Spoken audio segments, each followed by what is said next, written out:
Hi అండి. నమస్తే. నేను మీ Sonia. Welcome back to our channel smart Soni Shiva.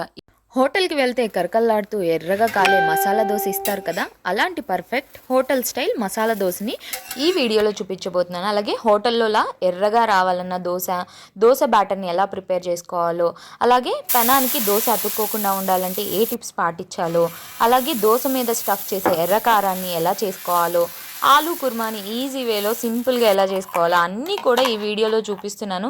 చాలా సింపుల్ వేలో చాలా ఈజీగా చెప్తాను. ప్రతి ఒక్కరికి అర్థమవుతుంది. సో వీడియోని స్కిప్ చేయకుండా లాస్ట్ వరకు చూసేయండి. ముందుగా మసాలా దోశ వేయాలంటే బ్యాటర్ రెడీగా ఉండాలి కదా. సో దోశ బ్యాటర్ని ఎలా ప్రిపేర్ చేసుకోవాలో చిన్న చిన్న టిప్స్తో హోటల్ స్టైల్ వచ్చేలాగా చూపించబోతున్నాను. ముందుగా ఒక బౌల్ తీసుకొని అందులోకి ఒక కప్పు దాకా మినపగుళ్ళని వేసుకోండి. మినపగుళ్ళని బాగా వాష్ చేసుకోండి ఒక 2-3 సార్లు. ఇప్పుడు ఇందులోకి మునిగేంత వరకు వాటర్ని వేసేసుకోండి. మసాలా దోశ క్రిస్పీగా మంచి కలర్ రావాలంటే ఒక చిన్న సీక్రెట్ టిప్ ఉంది. అదేంటంటే ఒక కప్పు మినపప్పుకి ఒక హాఫ్ స్పూన్ దాకా మెంతుల్ని వేసుకోండి. అలాగే 2 టేబుల్ స్పూన్ల దాకా పచ్చిశనగపప్పును కూడా వేసుకొని వీటిల్ని ఒక 3-4 గంటల పాటు మూత పెట్టుకొని నానపెట్టుకోండి. అలాగే ఒక కప్పు మినపప్పుకి 3 కప్పుల దాకా బియ్యాన్ని అయితే వేసుకుంటే ఎర్రగా సాఫ్ట్గా క్రిస్పీగా వస్తాయన్నమాట. సో 3 కప్పులు బియ్యాన్ని వేసుకొని 2-3 సార్లు వాష్ చేసుకొని నీళ్లు వేసుకొని వీటిని కూడా మినపప్పుతో పాటే నానపెట్టుకోవాలి. నేను ఇక్కడ 3 అవర్స్ తర్వాత చూపిస్తున్నాను చూడండి. చక్కగా మినపప్పు బియ్యం అనేది చక్కగా నానిపోయినాయి. ఇప్పుడు వీటిని 2-3 సార్లు శుభ్రంగా వాష్ చేసుకొని రెండింటిని కలిపేసి ఒకే బౌల్లోకి వేసేసుకోండి. బియ్యాన్ని మినపప్పుని కలిపి ఇలా పెట్టుకున్న తర్వాత ఇప్పుడు వీటిని తీసుకొని మిక్సీ జార్లోకి కొన్నిగా వేసుకోండి. అంటే ఒక వాయికి తగ్గట్టుగా వేసేసుకోండి. వేసుకున్న తర్వాత ఇందులోకి కొన్ని వాటర్ వేసేసుకోండి. వాటర్ వేసుకున్న తర్వాత మెత్తగా మిక్సీ పట్టుకోవాలి. ఎంత వీలైతే అంత మెత్తగా, ఎక్కడా కూడా పొలుకుండకూడదు. చూస్తున్నారు కదా, పిండి ఈ కన్సిస్టెన్సీ ఉండాలి, అలాగే మెత్తగా ఉండాలన్నమాట. ఇలాగే మొత్తం పిండిని మెత్తగా మిక్సీ పట్టేసుకోవాలి. ఇప్పుడు లాస్ట్లో కొన్ని మినపప్పులో మాత్రమే ఒక పావు కప్పు దాకా అటుకుల్ని వేసేసుకోండి. మీరు వీలైతే నానబెట్టుకొనైనా వేసుకోవచ్చు, లేదా డైరెక్ట్గా యాడ్ చేసుకోవచ్చు. పచ్చిశనగపప్పు అలాగే అటుకులు మెంతులు వేయడం వల్ల హోటల్లో వచ్చినట్టుగా క్రిస్పీగా వస్తాయి, అలాగే ఎర్రగా కూడా ఉంటాయి అన్నమాట. ఇప్పుడు వీటన్నిటిని మెత్తగా మిక్సీ పట్టుకొని పిండిలో వేసేసుకున్న తర్వాత ఒకసారి ఇలా గరిటె సహాయంతో కానీ చేత్తో కానీ చక్కగా అంతా కలిసే విధంగా కలిపేసుకుని కంపల్సరీ ఓవర్ నైట్ ఫర్మేట్ అవనివ్వాలి. ఓవర్ నైట్ పులియబెడితే కనుక మనకి పర్ఫెక్ట్ దోశ బ్యాటర్ అనేది రెడీ అయిపోతుంది. చూడండి, నేను మార్నింగ్ చూపిస్తున్నాను మీకు. ఓవర్ నైట్ మొత్తం అలాగే వదిలేసాను. చూడండి ఎంత పర్ఫెక్ట్గా బబుల్స్గా వచ్చాయో.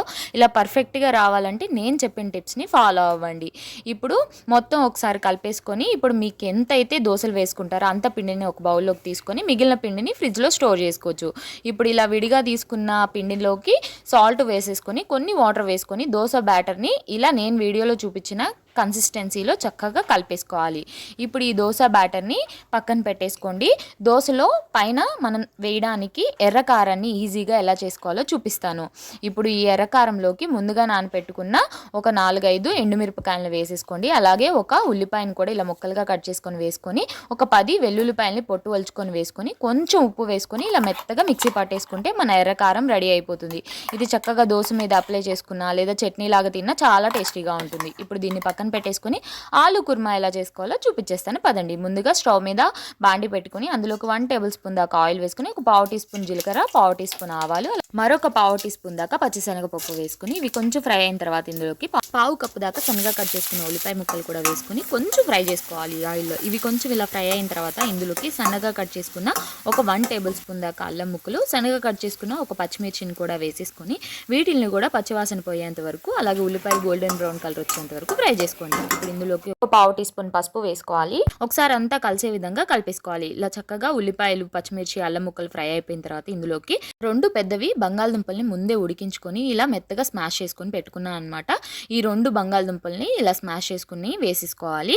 వేసేసుకున్న తర్వాత ఇందులోకి రుచికి సరిపడా ఉప్పు అలాగే కొంచెం కారం వేసేసుకోండి. నేనైతే ఒక పావు టీ స్పూన్ ఉప్పు, పావు టీ స్పూన్ కారం వేసాను, ఎందుకంటే మనం దోశ బ్యాటర్లో వేసాను. అలాగే ఎర్ర కారంలో కారం ఉంది, అలాగే ఉప్పు కూడా ఉంది కాబట్టి చూసుకొని వేసుకోండి. నేనైతే ఒక పావు టీ స్పూన్ వేసాను. ఇవి వేసిన తర్వాత ఒకసారి కలిపేసుకున్న తర్వాత ఇందులోకి సన్నగా కట్ చేసుకున్న కొత్తిమీరను కూడా యాడ్ చేసుకొని మరొకసారి అంతా కలిసే విధంగా చక్కగా కలిపేసుకోవాలి. ఉప్పు కారాలు వేసిన తర్వాత ఎక్కువసేపు వేయించాల్సిన అవసరం లేదు. ఇప్పుడు కొత్తిమీర చల్లేసుకున్న తర్వాత స్టవ్ ఆఫ్ చేసి పక్కకు దించుకొని ఇలా బౌల్లోకి పెట్టుకొని పక్కన పెట్టుకోండి. మనకి ఆలు స్టఫ్ రెడీ అయిపోయింది, ఎర్రకారం రెడీ అయిపోయింది, అలాగే దోశ బ్యాటర్ రెడీగా ఉంది. ఇప్పుడు దోశ వేసుకోవడమే ఆలస్యం అనమాట. ఇలా ప్యాన్ని స్టవ్ మీద పెట్టుకొని ప్యాన్ బాగా వేడెక్కిన తర్వాత ఇలా నేను వీడియోలో చూపించిన విధంగా వాటర్ని చల్లుకొని ఒక క్లాత్తో కానీ కానీ టిష్యూతో కానీ చక్కగా తుడిచేసుకోండి. అప్పుడు దోశ అనేది అంటుకోకుండా వస్తుంది ప్యాన్కి. ఈ టిప్ కూడా మర్చిపోద్దు, ఇదే మెయిన్ టిప్ అనమాట. ఇప్పుడు దోశ బ్యాటర్ని ఒక గరిటె తీసుకొని చక్కగా నేను వీడియోలో చూపించిన విధంగా దోశని వేసేసుకోండి. ఇప్పుడు మనం ముందుగా రెడీ చేసి పెట్టుకున్న ఎర్రకారాన్ని దోశ మొత్తం కూడా అప్లై చేసేసుకోవాలి. ఇలా అప్లై చేసుకున్న తర్వాత సన్నగా కట్ చేసుకున్న ఉల్లిపాయ ముక్కలు, సన్నగా కట్ చేసుకున్న కొత్తిమీర తురుగును కూడా వేసేసుకున్న తర్వాత ఇప్పుడు బటర్ని వేసేసుకోండి. బటర్తో కనుక ఈ మసాలా దోశ కాలితే చాలా టేస్టీగా ఉంటుంది. తప్పకుండా ట్రై చేయండి. ఇలా నేను వీడియోలో చూపించిన విధంగా అంచుల వెంట బటర్ని వేసేసుకొని అలాగే మధ్యలో కూడా కొంచెం బటర్ని వేసుకోండి. బటర్ ఎక్కువ వేస్తే టేస్ట్ చాలా బాగుంటుంది. సో బటర్ వేసుకున్న తర్వాత మధ్యలో మనం ముందుగా రెడీ చేసి పెట్టుకున్న ఆలు స్టఫ్ని కూడా పెట్టేసుకోండి. ఆలు కర్రీని ఇలా స్టఫ్ చేసుకున్న తర్వాత చక్కగా కాలనివ్వండి. మీడియం ఫ్లేమ్లో పెట్టి మాత్రమే దోశని ఎర్రగా అయ్యేంత వరకు కాలనివ్వండి. ఇలా చక్కగా ఎర్రగా దోశ అనేది కాలిపోయిన తర్వాత నేను వీడియోలో చూపించిన విధంగా ఇలా రౌండ్గా చుట్టేసుకోండి. రెడీ అయిపోతుంది అనమాట మన దోశ అనేది. ఇలా ఎన్ని దోశలు కావాలంటే అన్ని దోశలు వేసుకోవచ్చు. చూసారు కదా, వేడి వేడి క్రిస్పీ మసాలా దోశ ఎంత పర్ఫెక్ట్గా రెడీ అయిపోయిందో.